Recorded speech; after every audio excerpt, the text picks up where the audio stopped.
오늘 하루 가장 뜨거운 뉴스들만 골랐습니다. 뉴스레터 K 정치 토크. 오늘은 여야 현역 의원과 함께합니다. 국민의힘 김희정 의원님, 민주당 전용기 의원님 나오셨습니다. 어서 오세요. 네, 네, 안녕하세요. 김희정입니다. 반갑습니다. 전용기입니다. 네, 우리 상임위원회에서 만나다가 또 이렇게 만나네요. 네, 그러니까요. 저희가 의도하진 않았는데 두 분이 네. 다 국토위 소속이시고 그렇습니다. 네. 거기서 이렇게 국토위에서는 이렇게 사이좋게 잘 지내시죠? 네. 그래요? 그나마 국토위에서는 거의 싸울 일이 없다고 그래요. 네. 그리고 네. 의원님들 숫자가 많아서 사실 친하기 힘든데 그나마 좀 친하게 지내는 그러니까요. 분이에요. 서로. 네. 그러니까 서로 성품도 좋으시고 또 이렇게 하시니까 더 이제 앞으로도 이 같이 나오신 걸 계기로 더 친하게.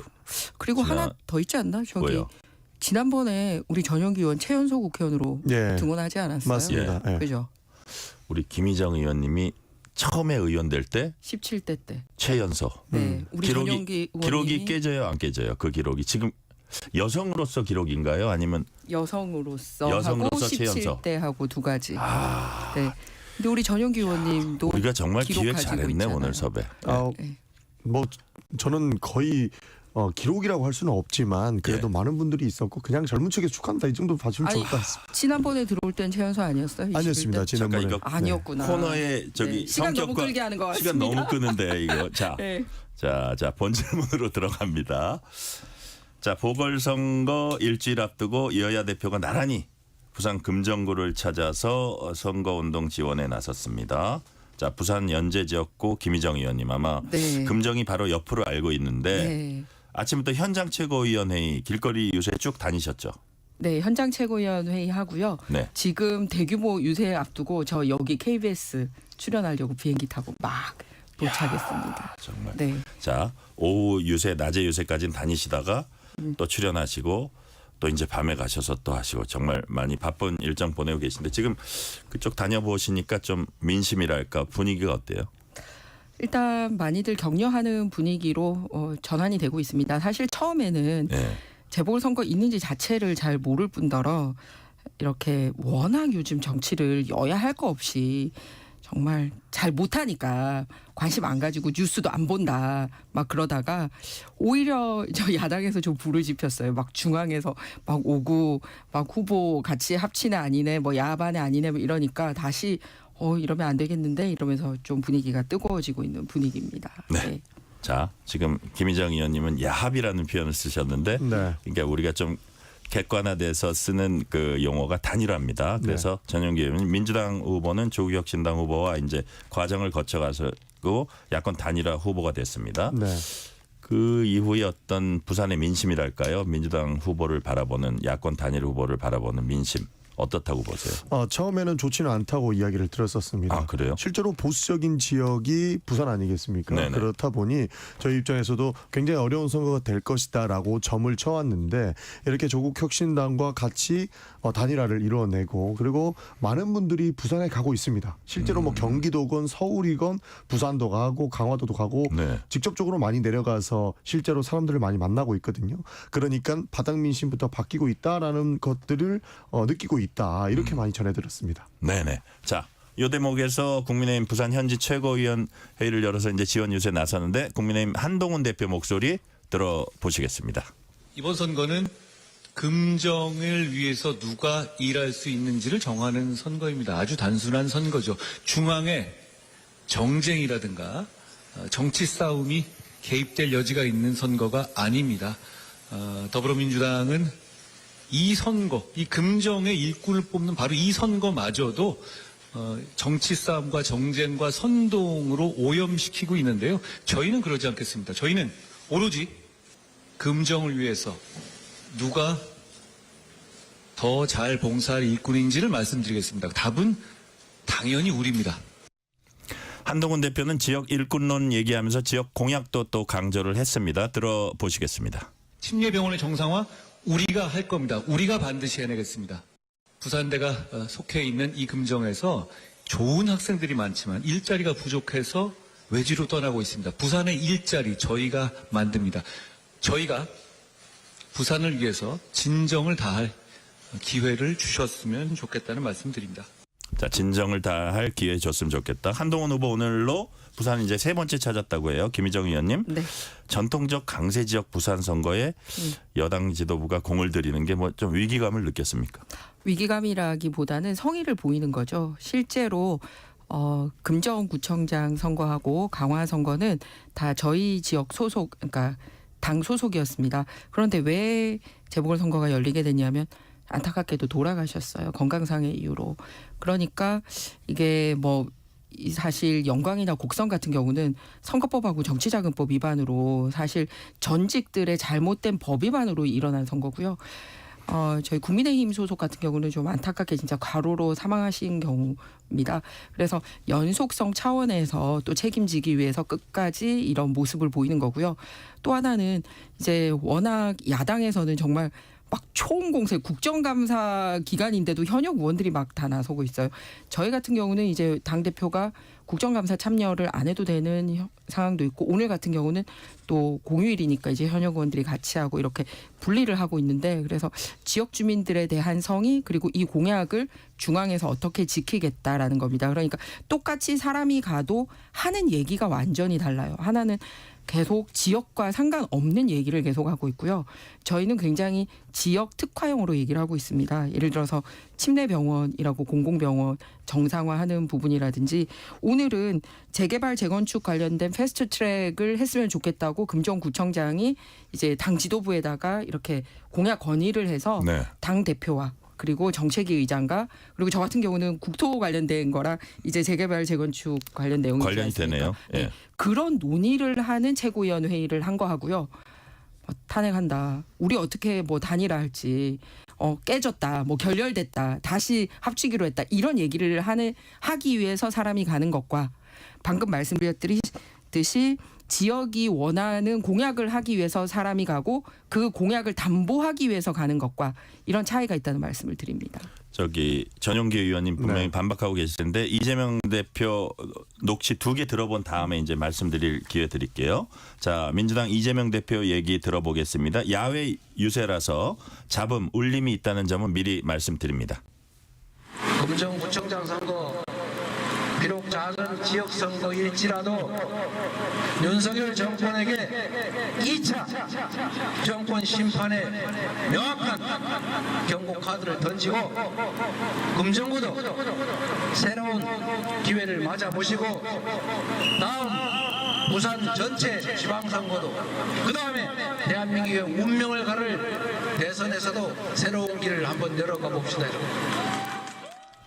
이재명 대표는 아울러서 지금 강화 유세 때 자신이 끌어내려야 한다고 말한 건 탄핵을 말한 건 아니었다. 민주주의를 말한 거였다. 이렇게 해명을 했습니다. 들어보시겠습니다.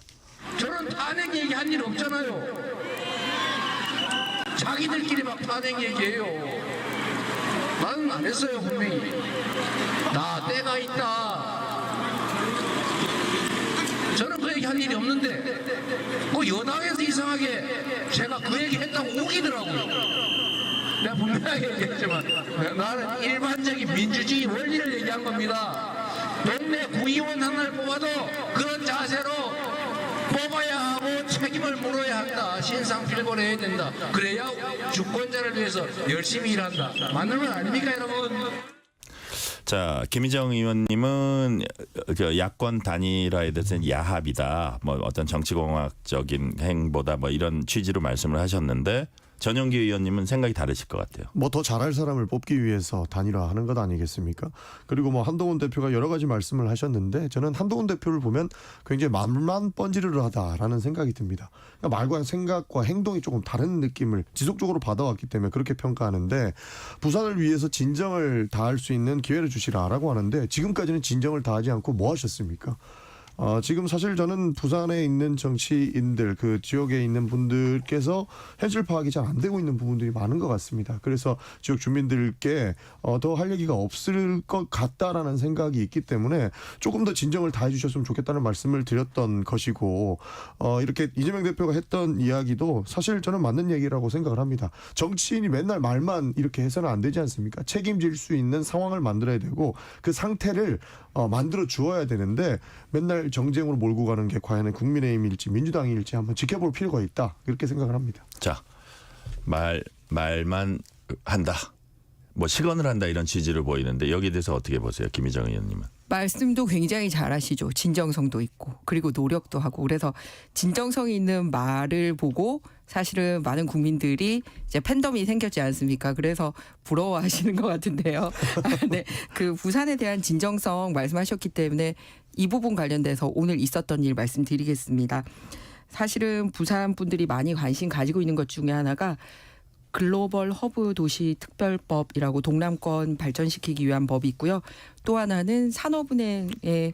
이제 본사를 부산으로 이전하는 부분이 있습니다. 그런데 이 부분에 대해서 맨날 관심 있는 척 하면서 실제 법이 올라왔을 때 이렇게 그 반대 의사를 표명하면서 이렇게 싹 재는 느낌을 주고 있단 말이에요.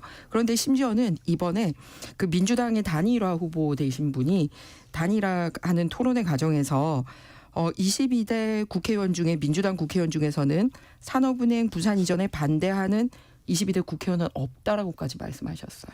그래서 이 부분은 사실 허위 사실로 고발당했습니다. 왜냐하면 민주당 조승래 의원이 산업은행 부산 이전 노골적으로 반대를 했었고요. 명확한 네. 워딩이 있어요? 네. 그리고 또 비례대표 의원 중에서 박홍배 전 전국금융산업노조위원장은 산업은행 앞에서 부산 이전 반대 시위하고 막 그렇게 하셨거든요. 그래서 이 부분은 허위 사실로 됐습니다. 그러니까 이런 것들이 민주당의 부산을 향한 진정입니까? 답을 안 하고 계시잖아요. 오히려 그래서 부산을 향한 진정이나 말과 행동을 일치하려고 하는 쪽은 국민의힘이다라는 말씀을 다시 한번 드립니다. 그리고 사실 단일 후보와 대해서 지금 법적으로 또 문제가 생겨서 어쩌면 후보 바꿔야 될지도 모르겠는데요. 어떤 일이 생겼냐 하면 지금 민주당 후보님이 재산이 마이너스세요. 마이너스 2억 천. 그런데 이 너무 사람들이 아니 이렇게 하면서 무슨 살림을 살겠냐. 좀 문제가 있다. 그렇게 지역 주민들이 문제 지적을 하는 세간의 여론이 좀 있었어요. 그랬더니 재산 신고를 하면서 그 1억 6,500만 원을 부풀려서 신고했어요. 그런데도 마이너스 2억 천입니다. 예, 이 공시지가보다 확대 신고했고요. 그다음에 건물도 그래서 허위 신고해서 선관위에 현재 고발돼 있는 자, 상태입니다. 그러니까 부풀렸다는 의혹이 제기돼서 이제 선관위가 조사하고 있는 거죠. 네, 이제 예. 고발이 들어갔으니까 그러기 때문에 확정된 건 아니고 일단 네. 그래서 이거는 이제 조사를 해야겠죠. 그래서 무슨 말이냐면 이런 식으로 구의 살림을 살고 실제로 실력 있게 예산을 잘 활용하고 주민들에게 도움이 되는 사람을 뽑아야 되는데 이런 거를 가리기 위해서 계속 그 중앙의 논리 이렇게 막 탄핵하자 뭐 정권 심판하자 그게 그 동네 구청장 뽑는 거랑 무슨 상관이 있습니까? 그러니까 공약과 관련된 얘기는 일체 민주당이 안 하고 있다라는 말씀을 드립니다. 네, 전용기 의원님. 네. 부산의 그 상황 자체를 더 아시기 때문에 더 이렇게 많은 말씀들을 우리 김희정 의원님께서 해주시는 것은 이해를 하는데 이런 그 국민의힘의 일련의 사항들을 보면은 누가 정치 전쟁으로 끌고 가고 있는가를 다시 한번 볼 수 있을 것 같습니다.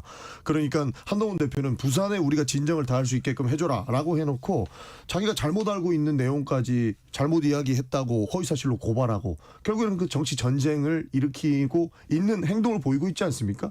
그러니까 말은 진정은 다한다면서 생각은 어떻게 하면 조 후보가 잘못된 후보다라고 사법의 잣대까지 들이밀려고 하는지를 보면 실제로 말과 행동이 다르다라는 생각이 다시 한번 들게 됐고요. 사실 현실 파악이 안 된다는 부분은 저는 부산 민심이 어디서 꺾였다고 생각을 하냐면 엑스포 다 될 것처럼 해놓고 잘 안 본된 부분이거든요.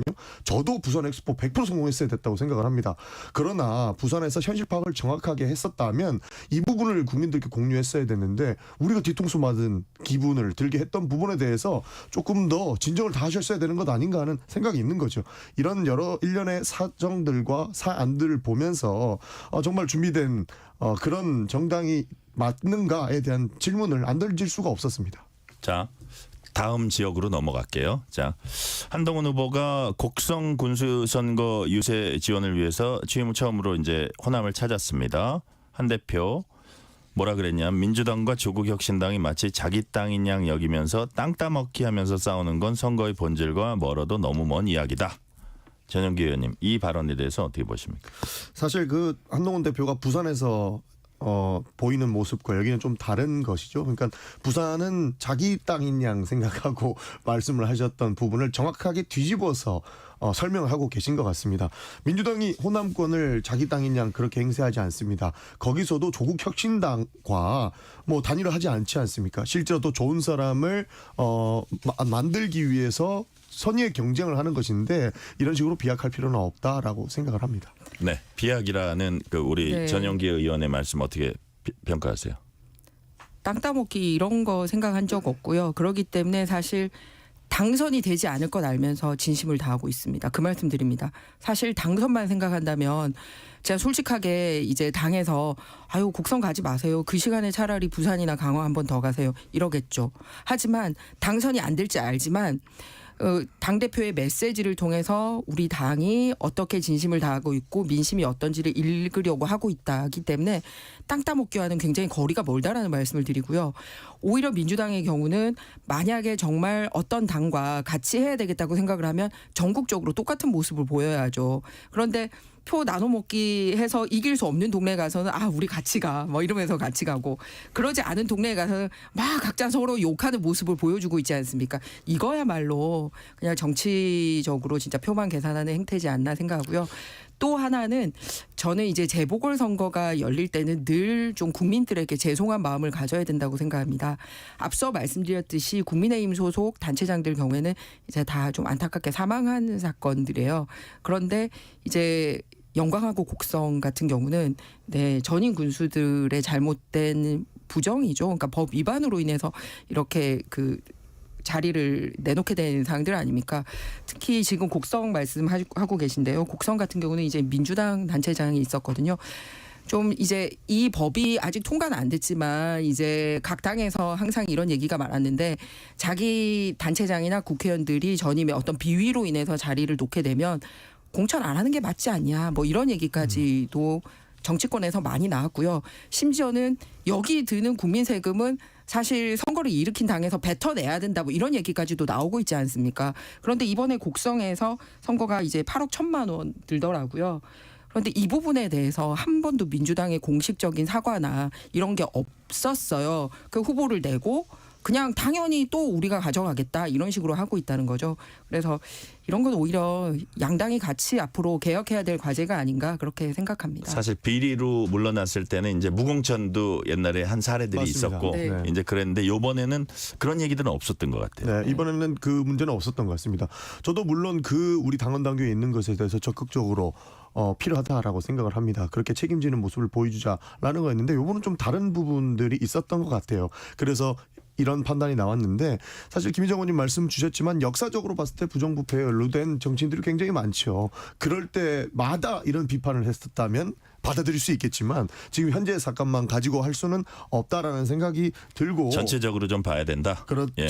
사실 그리고 요새는 뭐 부정부패나 뭐 사법에 농단으로 들어갔을 때 논란으로 들어갔을 때 저희가 느끼는 바는 유검무죄 무검유죄거든요. 그러니까 원래는 그런 부정부패나 이런 내용들이 있을 때 아리땡 굴뚝에 연기가 나겠느냐 하는데 요새 사법부는 행정부죠. 뭐 검찰의 행정부니까 요새는 굴뚝을 만들어요. 그런 느낌을 굉장히 많이 받습니다. 비슷한 뭐 그 행동이나 논란이 됐을 때에도 어디는 기소유예고 어디는 기소하고 이런 선택적 사항들이 굉장히 많습니다. 네. 그런 부분에서 저희가 참으로 안타깝게 생각하는 부분들이 많습니다. 근데 이번 선거는 전혀 그렇게 애매하지 않다라는 말씀드립니다. 네.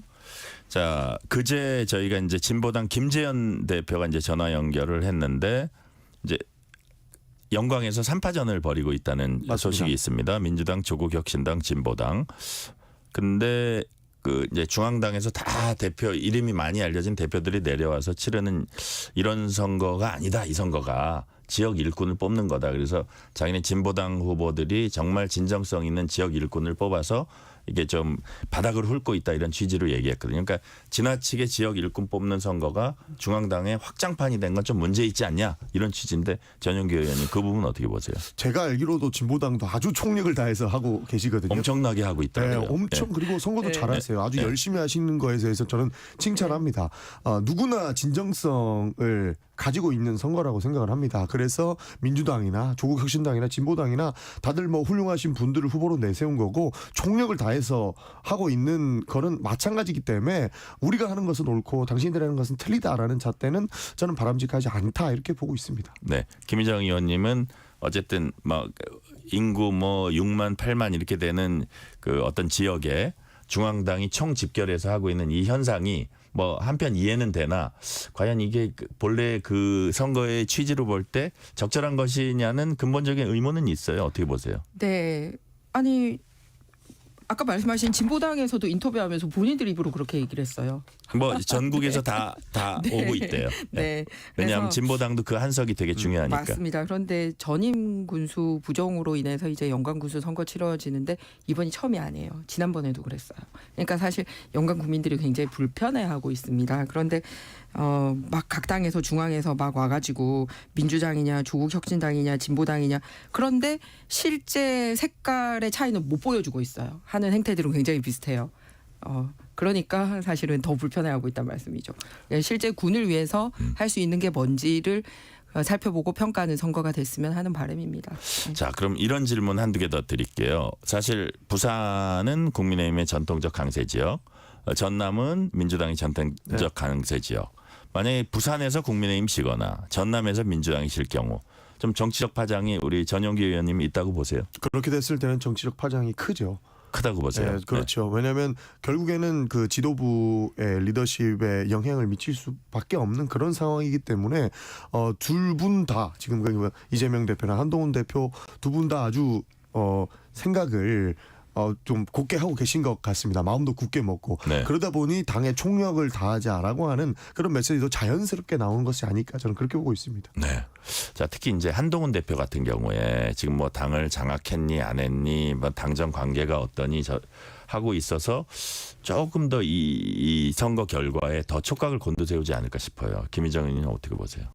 매사에 진정성 있게 하는 거지 꼭 뭐 상황이 어떻다고 해서 이렇게 달라지는 거 아니라고 생각합니다. 방금 말씀드렸듯이 이제 금정구 선거 좀 상징성이 있는 부분은 부산대라고 부산에 이제 제일 좀 이제 중심이 되는 대학교가 있고요. 사실은 부산대 관련 사건이 좀 있었습니다. 부산대학교에서 이제 훈련받은 그 의사들이 부산대 병원 지금 양산에 가 있습니다만 그런 상황이고 또 부산대 의전원의 조국 자녀 사건이 있고 막 그런데 그 금정구란 말이에요. 그래서 그런 금정구에서 일어났던 일련의 사건들에 대해서 사과는 없고 탄핵을 외치고 있단 말이에요. 그러다 보니 금정 구민들이 절대로 이제 이런 식으로 금정구를 저렇게 반성하지 않는 당에게 뺏겼으면 안 된다라는 분위기가 있고 오히려 그래서 당에다가 더 관심 가져달라고 요청을 하고 있는 분위기이기 때문에 좋은 결과가 나오지 않을까 그렇게 기대를 하고 있습니다. 자, 우리 반성은 국민의힘에서 해야 된다. 대통령이 나라를 이질강으로 만들고 있는데 그 부산 선거 이긴다고 나가서 이야기하는 것 자체가 저는 후한무치하다고 생각을 합니다. 자, 요 질문 하나만 더 드리고 저 일부 마칠게요. 최근 국정감사 통해서 두 가지의 큰 주제가 있습니다. 네. 김건희 여사 리스크, 이재명 대표 사법 리스크.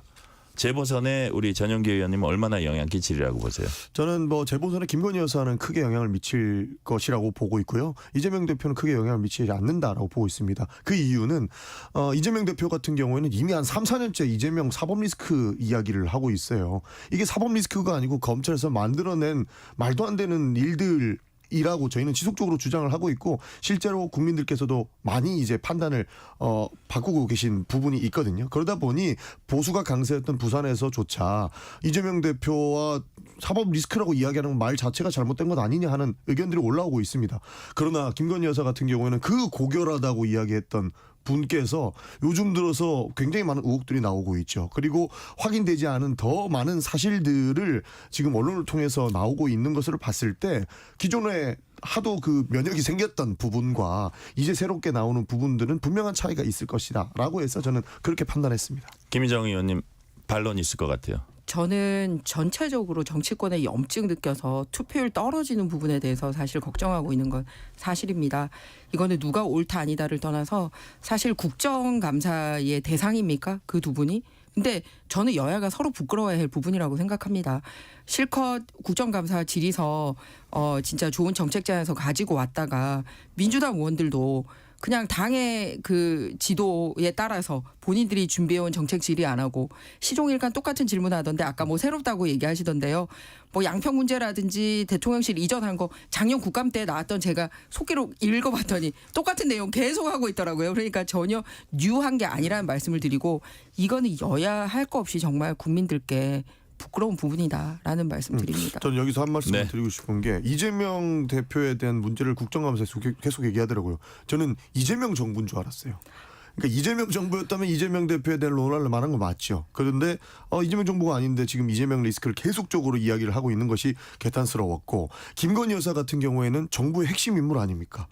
대통령의 부인이세요. 그러니까 대통령이 영부인이 어떻게 뭐 국정과 상관이 있냐라고 하는데 국정과 관련이 있다는 내용들이 지속적으로 나오고 있는 것이고 양평이나 뭐 여러 가지 것들이 새로운 게 아니다 이렇게 말씀을 해주시는데 숨기려고 하니까요. 저희가 느꼈을 때는 굉장히 많은 내용들을 숨기려고 하고 있고 양평 문제도 충분히 의심할 수 있는 부분인데 아니라고 주장을 하고 그 관련자들이 모르쇠를 일관하고 심지어 제일 열받는 답은 뭐냐면 말할 수 없습니다라는 거예요. 관저 공사 문제 같은 경우에는 분명히 그 감사 보고서에 나와 있는 문제점들이 정확하게 나와 있는데 그 사건 당사자가 나와가지고 자기는 이 부분에서 말할 수가 없습니다라고 모르쇠를 일관하다 보니 저희 입장에서는 화가 안 나겠습니까? 이 부분이 국정과 관련이 없다라고 판단할 수 있겠습니까? 그런 부분에서 이 두 분은 분명한 차이가 있다라고 보는 겁니다. 근데 이재명 대표가 국정의 중요한 파트너죠. 그리고 파트너죠. 거야의 정말 무지하게 많은 의석수의 거야의 이제 대표거든요. 그럼 국정과 연결이 안 됐다고 볼 수 있을까요? 뭐 그런 부분에서 지적을 한다면 달게 받아야죠. 파트너로 인정하지 않으면서 이재명을 그냥 끌어내리기 위한 정적 제고를 하기 위한 이런 내용으로밖에 안 보이는 겁니다. 거의 뭐 제가 질의하는 것도 이재명 대표에 관련된 내용 들어보면 그냥 정말로 나쁜 사람으로 낙인 찍기 위한 노력으로밖에 안 느껴졌어요. 파트너로 인정한다면 파트너로 인정해 주시고 그런 식으로 얘기할 수 있다 생각합니다. 자, 이 부분과 김정희 의원님 관련돼서 조금만 짧게. 예, 우리 예. 상임위원회였기 때문에 제가 말씀드리겠습니다. 국정감사에서 왜 이게 나왔는지 하냐면 바로 지금 선거법 위반으로 허위 사실을 얘기하고 대선에서 국민들께 잘못 얘기했던 그 장소가 바로 우리 국토위원회 국정감사장에서 있었던 일입니다. 뭐냐면 백현동 관련해서 4단계나 상향시켜가지고 이렇게 돈을 벌 수 있도록 이렇게 판을 깔았는데 그거를 국토부로부터 협박받았다고 국정감사장에서 이재명 대표가 증언을 한 적이 있었거든요. 그러니까 그 부분에서 실제로 그런 워딩을 한 적이 있느냐 국토부가 또는 그런 공문을 보낸 적이 있느냐라고 질의를 했고 담당 공무원들이 우리는 그런 식의 공문을 받은 적도 없고 그런 협박을 받은 적도 없다. 그러니까 당연히 국감장에서 나왔던 위증이 문제가 돼서 확대가 된 거니까 이런 거는 국정감사장에서 다뤄야 되는 게 아닌가요? 네. 그리고 두 번째는 이제 그 이재명 대표 부분하고 김건희 여사님 저는 사실 둘 다 이런 얘기 나오는 거 부끄럽고 창피하다고 말씀드렸습니다만 뭐 한쪽만 공격하시니까 제가 말씀드리겠습니다. 오히려 이재명 대표님의 사법 리스크는 가시화됐습니다. 검찰 구형까지 됐고 이게 형체가 있게 드러난 부분이고요. 김건희 여사와 관련돼서는 여러 가지 구설이 있습니다만 법적으로 형상화되거나 가시화된 게 없다라는 말씀을 드립니다. 민주당이 김건희 여사 의혹 관련해서 기존 특검법 재추진에 이어서 상설특검 수사 요구안 제출했습니다. 근데 이제 국회 규칙 개정안을 발의를 했어요. 그래서 여기 이제 당연직 3명 말고 여야 2명씩이던 걸 여당은 참여하지 못하게 규칙을 바꿨습니다. 전용기 의원님. 네. 상설특검 추진하려면 이제 이론적으로는 이게 여야가 같이 가는 게 좋잖아요. 그렇죠. 근데 여당을 이제 배제하자는 건데 이유가 뭡니까? 여당이 김 여사의 방탄에만 힘쓰고 있기 때문입니다. 상설특검이 왜 필요한지는 많은 국민들께서 이해하고 계시리라 생각을 합니다. 조금 전에 김희정 의원님께서도 김 여사 내용은 지금 가시화되지 않았고 이재명 대표는 이미 가시화됐기 때문에 오히려 논쟁적이다 말씀을 주셨는데 김건희 여사와 관련된 내용들은 가시화 안 되는 게 이상한 거거든요. 그러니까 특검이 필요하다. 이렇게 편파적인 검찰이 있을 수 있나라고 하는 모습에 대해서 이야기를 했던 것이고 특검법이 지속적으로 부결이 되니까 저희는 상설특검을 얘기하는 건데 여기에서조차 뭐 정부나 그다음에 여당은 김건희 여사 의혹은 이렇게 특검으로 가면 안 된다라는 입장을 고수하고 있기 때문에 저는 불가역적이다 이렇게 생각을 합니다. 그러니까 여당을 배제해 놓고 상설특검을 추진할 수밖에 없는 상황이다. 그렇죠. 자, 전용기 의원의 이 말에 대해서 어떻게 평가를 하십니까? 예. 법에도 일반법이 있고 특별법이 있고, 그죠? 검사도 그냥 일반적으로 검사가 있고 특별 검사가 있고 합니다. 그러면 이제 순서를 밟아서 가야 되죠. 그렇죠? 그런데 민주당은 본인들이 법을 만드는 이제 국회의원들을 하면서 이런 순서를 이제 깡그리 무시하려고 하고 있습니다. 필요하면 검찰 조사하면 되는데 이번 정권에서만 조사를 했던 게 아니라 분명히 정권 바뀌기 전에 문재인 대통령 시절에도 탈탈 털지 않았습니까? 그래놓고선 또 조사하겠. 계속 하면 됩니다. 그리고 거기서 미진하면은 특별 검사라는 걸 하면 되고요. 또 하나 법을 지키기 위해서 특별 검사라는 거는 정치적인 중립성이 굉장히 중요하잖아요. 어느 한쪽으로 기울어지지 않기 위해. 그리고 직무상 독립이 돼 있어야지 국민들이 납득을 할 거 아닙니까? 그래서 만든 장치가 지금 현행 법에 이제 1교섭단체와 1교섭단체를 제외한 곳에서 이렇게 반반 추천하도록 되어 있단 말이에요. 그렇게 해야지 서로 이렇게 중립을 만들 수 있으니까. 그리고 지금까지 상설특검 말고 특검법이 통과 안 된 게 그냥 내용상 안 된 게 아니라 계속 이렇게 여당의 특검 추천을 배제를 하면서 정치특검으로 만들려고 하니까 위헌적인 요소가 있어서 제의 요구를 한 거거든요. 근데 그걸 뻔히 알면서 기존의 상설특검법으로 그대로 하지 않고 역시 여당을 배제하는 특검을 하겠다라고 하는 거는 특검을 또 정치적으로 이용하겠다라는 겁니다. 자신 있으면 각 당이 추천하고 거기서 하는 사람을 하면 되지 않습니까? 그런데 무조건 우리가 추천하는 사람한테만 해야 돼. 그 말은 결론 지어놓고 한쪽 끌고 가려고 하는 거고 위헌 사항이 있다라는 말씀을 재차 드립니다. 자, 전용기 의원님. 예, 김건희 여사가 기속적으로 문제가 없다라고 검찰이나 뭐 주장하는 것 같고, 그 다음에 국민의힘에서도 문제 없다라고 주장하지 않습니까? 저도 말 그대로 자신 있으면 받으면 된다라고 생각을 하는 거예요. 민주당이 다 법과 절차를 무시한다고 하시는데 실제로 지금 행정부, 그러니까 윤석열 정부가 법과 그 절차를 다 무시하고 있다라고 생각을 하고, 결국엔 대통령이 임명을 하게 될 때 대통령하고 국민의힘이 짜고 칠 텐데 그런 내용이 들어가면은 객관성이 다 검증이 되겠느냐 하는 의심을 저희가 지울 수가 없었던 것입니다. 그러다 보니 이런 문제까지 대두되지 않았나 싶기도 하고, 네. 지속적으로 국민의힘에서 말씀하시는 것은 김건희 여사는 지금 윤석열 정부에서도 털고 있지만 문재인 정부에서도 탈탈 털었다 말씀해 주시는데, 문재인 정부에서 검찰총장이 윤석열 검찰총장이었는데 어느 검사가 당당하게 검찰총장의 배우자를 털 수 있겠습니까? 근데 그 이후에 또 시기가 있잖아요. 밀려나 있던 시기. 밀려나 있어도 검찰은 윤석열 대통령의 말씀을 그대로 인용하면 조직에 충성하는 집단이지 않습니까? 윤석열 검찰총장이 뒷선에 물러나 있다 하더라도 유력 정치인으로 살아남아 있는데 그 검찰이 조직에 충성한다는 검찰이 남아서 김건희 여사를 수사할 수 있었다? 저는 문재인 정부에서 제일 잘못한 사람이 그래도 윤석열 검찰총장은 문재인 정부의 검찰총장이다 하고 두둔했던 사람들이 정말로 저는 큰 벌 받아야 된다고 생각하는 사람 중에 한 명입니다.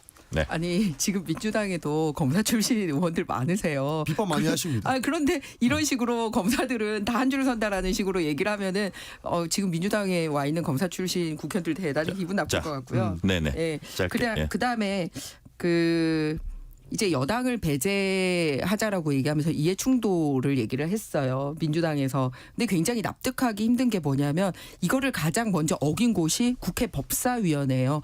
통상 그동안은 국회의원들이 이제 자기가 사법 리스크가 있거나 하면 법사위원회 있다가도 오히려 빠져나가야 되는데 이번에 민주당 같은 경우는 오히려 그런 사람들을 더 권장해서 법사위원회로 보냈습니다. 그러니까 조사를 받아야 되는 사람들이 검찰총장이랑 일선 검사장들 불러놓고 막 이렇게 하고 있단 말이에요. 그러니까 정말로 이해충돌과 관련된 특검법을 얘기를 하고 싶다면 법사위부터 이재명 로펌이 아니라는 걸 보여주셔야 돼요. 뭐 제가 국민들에게 다시 한번 설명을 드리자면 이제 법사위원회로 들어와 있는 박지원 의원 같은 경우는 서해 공무원 피격 사건으로 재판받고 있는 중이고요. 그리고 이성윤 의원 같은 경우는 서울중앙지검장 당시의 도이치모터스 사건 수사를 총지휘한 인물이기 때문에 완전히 이해충돌 100%입니다.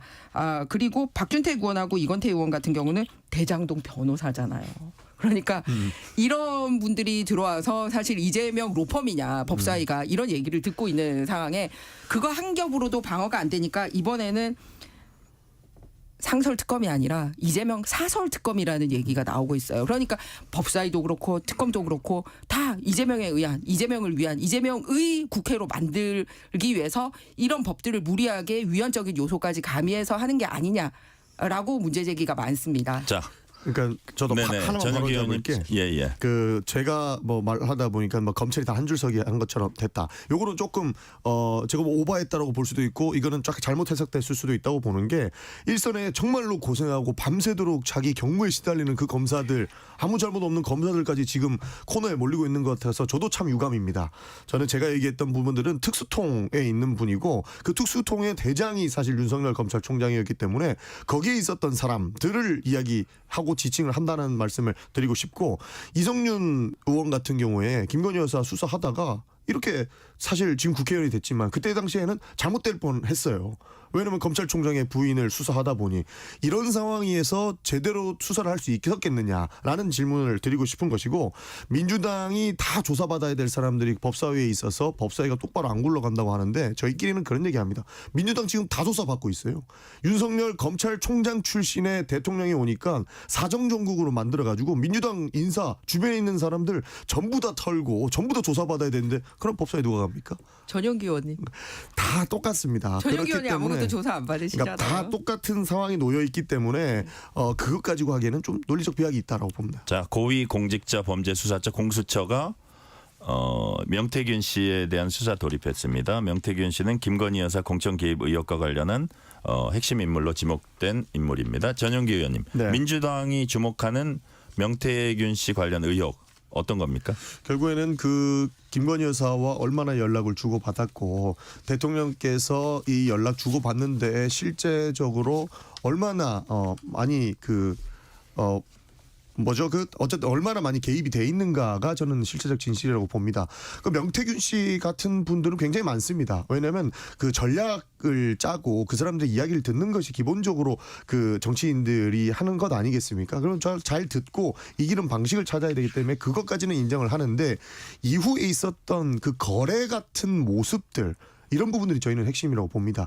예를 들어서 김영선 의원은 공천을 받기 위해서 월급의 세비의 절반을 주고 이런 문제에 놓여 있었던 것 그리고 김건희 여사가 뭐 여론조사비를 뭐 존내 만에 하는 이런 의혹들 이런 것들이 사실 실체적 진실이 좀 밝혀져야 된다고 보는 것이고 이것들을 밝히기 위해 저희가 국정감사의 증인으로 이렇게 신청을 했는데 명태균 대표는 안 나오시고 계시거든요. 이런 부분들이 저희는 다들 문제가 보는 거죠. 저는 사실 명태균 씨의 잘못보다는 그 실체적 진실을 좀 말씀해 주셨으면 좋겠어요. 자, 김희정 의원님. 네. 지금 명태균 씨에 대해서 대통령실이 입장을 냈더라고요. 네. 대통령실과 여권 입장은 뭡니까?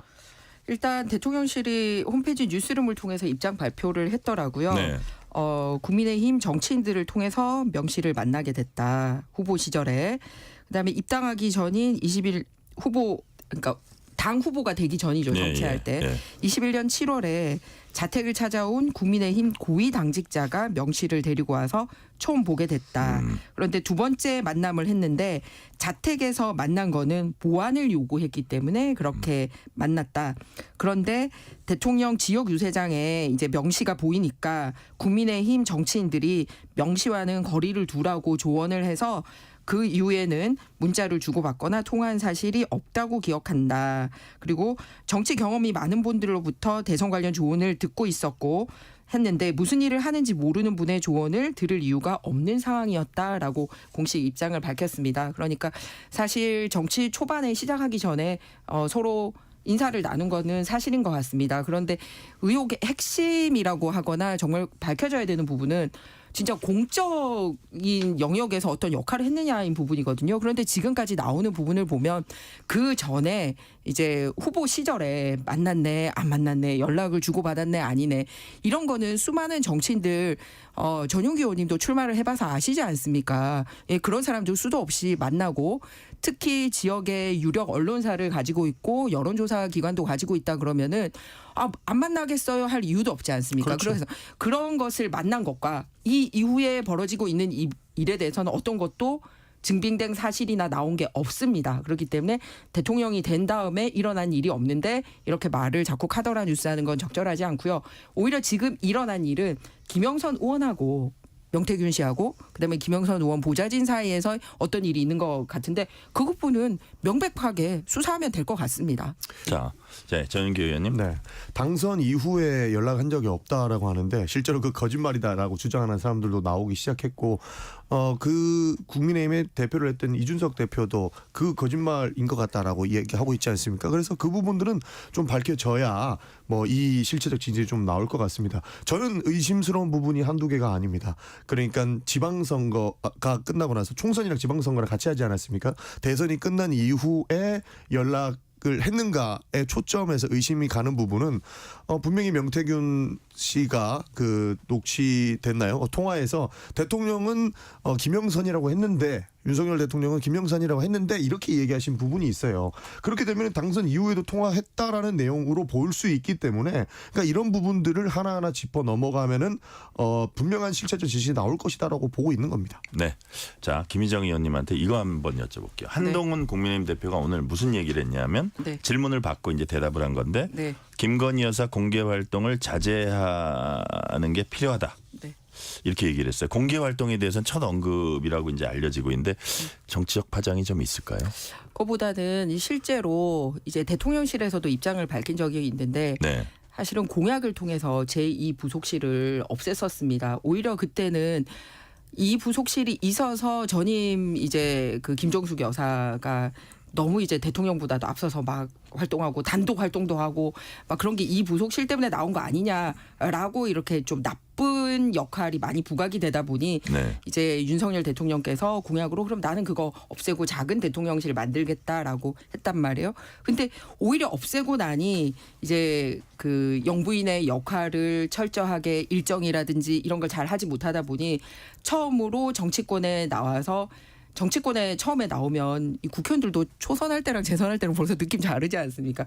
그런 실수가 있는데 완전 민간인이었다가 처음 와서 오히려 제2 부속실의 도움이 필요한 거 아니냐라는 얘기가 나오고 있거든요. 네. 그래서 제가 생각하기에는 어차피 대통령실에서도 이 부속실을 만들어서 보도 정제화된 그런 일정을 하겠다라고 얘기를 했기 때문에 그 연장선상에서 보면 좋지 않을까 생각합니다. 전용기 의원님 어떻게 보세요? 한동훈 대표가 대립할 결심을 하셨다 이렇게 생각을 합니다. 분명히 김건희 여사 삐질 거거든요.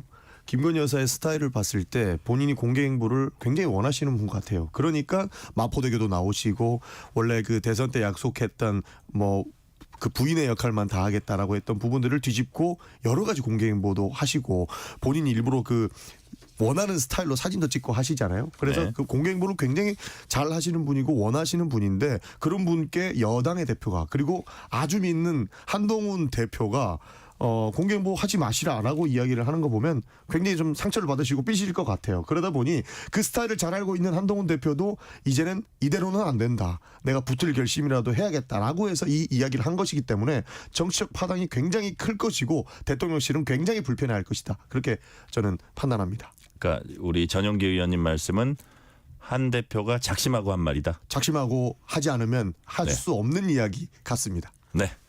자, 뭐 우리 김희정 의원님도 거기에 대해서는 작심하고 한 말이다 하는 거는 비슷하게 생각하세요? 저는 방금 말씀드렸듯이 이제 대통령실에서도 언급한 제2 부속실 설치라든지 그리고 전 정부에서도 하지 못했던 특별감찰관 문제, 친인척 관리팀 이런 걸로 정책적으로 풀어나갈 수 있는 워딩이지 않은가 생각합니다. 네네.